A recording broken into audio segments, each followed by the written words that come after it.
ಹಾಸನದಲ್ಲಿ DCM DK Shivakumar ತಮ್ಮ ಕಾರ್ಟಿಯರ್ watch ಬಗ್ಗೆ ಮತ್ತೊಮ್ಮೆ ಸ್ಪಷ್ಟನೆ ನೀಡಿದ್ದಾರೆ. ಎಷ್ಟು ವಾಚ್ ಬೇಕಾದ್ರೂ ತೆಗೆದುಕೊಳ್ಳುವ ಶಕ್ತಿ ನನಗಿದೆ. ಅವರವರ ವೈಯಕ್ತಿಕ ವಿಚಾರ ಆಸೆಗಳು. ಕೆಲವರು 1,000ದ ಶೂ ಹಾಕ್ತಾರೆ, ಕೆಲವರು 1,00,000ದ ಶೂ ಹಾಕ್ತಾರೆ. ನಾನು 1,000ದ ವಾಚ್ ಆದರೂ ಕಟ್ತೇನೆ, 10 ಲಕ್ಷದ ವಾಚ್ ಆದರೂ ಕಟ್ತೇನೆ. ಅದು ನನ್ನ ಆಸ್ತಿ, ನನ್ನ ಸಂಪಾದನೆ, ಶ್ರಮ, ಕಷ್ಟ ಅಂತ ಹೇಳಿದ್ದಾರೆ.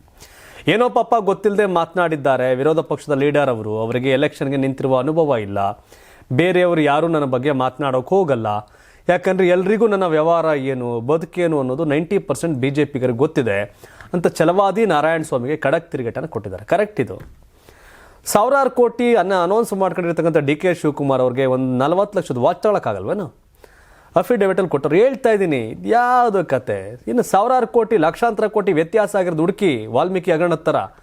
ಅದು ಬಿಟ್ಟು ವಿರೋಧ ಪಕ್ಷ ಪರಿಷತ್ನ ವಿಪಕ್ಷ ನಾಯಕ ಛಲವಾದಿ ನಾನು ವಾಚು ವಾಚು ವಾಚು. ಜನಗಳು ವಾಚ್ ಮಾಡ್ತಾವ್ರು ನಿಮ್ಮನ್ನು. ಅಲ್ಲಿ ಕೋಟಿಗಟ್ಟೆ ಲೂಟಿ ಮಾಡ್ತಾ ಇರೋದು ಬಿಟ್ಬಿಟ್ಟು ವಾಚಿಂದ ನಿಂತವ್ರೆ. BJP ಅವ್ರಿಗೆ ಏನು ಪ್ರಶ್ನೆ ಮಾಡಬೇಕು ಅನ್ನೋ ಕನಿಷ್ಠ ಜ್ಞಾನ ಇಲ್ವಾ ಅಂತ ನನಗನ್ಸುತ್ತೆ.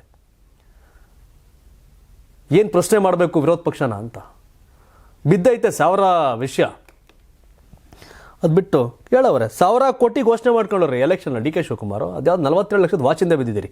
ಬೇರೆ ಏನಾರ ಕೇಳಿ. ಲೂಲು ಮಾಲ್ಗೆ ರೋಡ್ ಹ್ಯಾಕಿಂಗ್ ಮಾಡ್ಕೊಂಡಿದ್ದೀರಿ. ಅದೆಂಗೆ ಬಂತು, ಇದೆಂಗೆ ಬಂತು, ಇಡೀ ಅವೇನಾರ ಕೇಳಿ ಸುಮ್ಮನೆ. ಇದೊಳ್ಳೆ ಕತೆ ಆಯ್ತಲ್ಲ. ಯಾವ್ದು ಕೇಳಬೇಕದು ಕೇಳೋದಿಲ್ಲ. Watch watch watch. ಜನಕ್ಕೆ 4 ಕಾಣಿ ಯೂಸ್ ಇಲ್ಲ ಈ ವಾಚು ಇಶ್ಯೂ ಬೇಸ್ ಇಟ್ಕೊಂಡು. ಇವ್ರು ತಾವು ತೋರ್ಸೋರ ಇದರಲ್ಲಿ ಏನು ತೋರಿಸಿರೋ ಸಿದ್ದರಾಮಯ್ಯ ಹತ್ರ ಏನು ಮಾಡ್ಕೊಂಡ್ರು? NDA ನಾಯಕರು ನೀವೆಲ್ಲ ಸೇರ್ಕೊಂಡು ಏನು ಮಾಡ್ಕೊಂಡ್ರಿ ಅವ್ರ ಹತ್ರ? ಮೂಡಾದಲ್ಲಿ ಏನೂ ಮಾಡ್ಕೊಳಕ್ಕಾಗಲಿಲ್ಲ. ಹಾಗಾಗಿ ಹೋರಾಟ ತಲಾ ಮುಟ್ಟಬೇಕು.